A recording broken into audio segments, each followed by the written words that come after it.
So hello guys, welcome back to my channel আর it's me rider Sandeep. তো dress দেখে বুঝতেই পারছো যে ভাই কি ব্যাপার। তো আমার তরফ থেকে সবাইকে সরস্বতী পূজার প্রীতি শুভেচ্ছা, ঠিক আছে। আর এসে গেছে আমাদের সব চামুন্ডাই নম, দেখছো কিরকম সেজে আসছে, দেখতে পাচ্ছ। গার্লফ্রেন্ডকে নিয়ে যাবে বলে পুরো একদম রেডি হয়ে আসছে। আর এই ছেলেটা গার্লফ্রেন্ডের সঙ্গে দেখা করতে হবে বলে পুরো রেডি হয়ে আসছে। আমি ভাই মাঝে সাঝে একা একা পড়ে যাই, টোটো নিয়ে রেডি হয়ে আছি ভাই। আমি টোটোটা নিয়ে ঘুরতে যাবো, টোটোটা নিয়ে।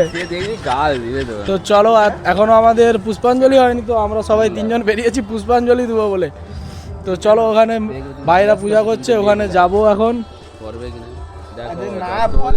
তো বন্ধুরা, আজকে দেখতেই পাচ্ছ একজনের গার্লফ্রেন্ড থাকা সত্ত্বেও গার্লফ্রেন্ডকে নিয়ে বেরোতে পারছে না। মনে কত দুঃখ ছেলেটা, মনে কত দুঃখ, কিন্তু যে তুমি তো বলবে মনে কত দুঃখ ছেলেটার মনে কত দুঃখ। না তুমি তো বলবে তোমার বউ বলেছে। আমাদের জামাই মশাইকে দেখতেই পাচ্ছ, সাজ্জে কিরকম জামাইয়ের মতো। জামাই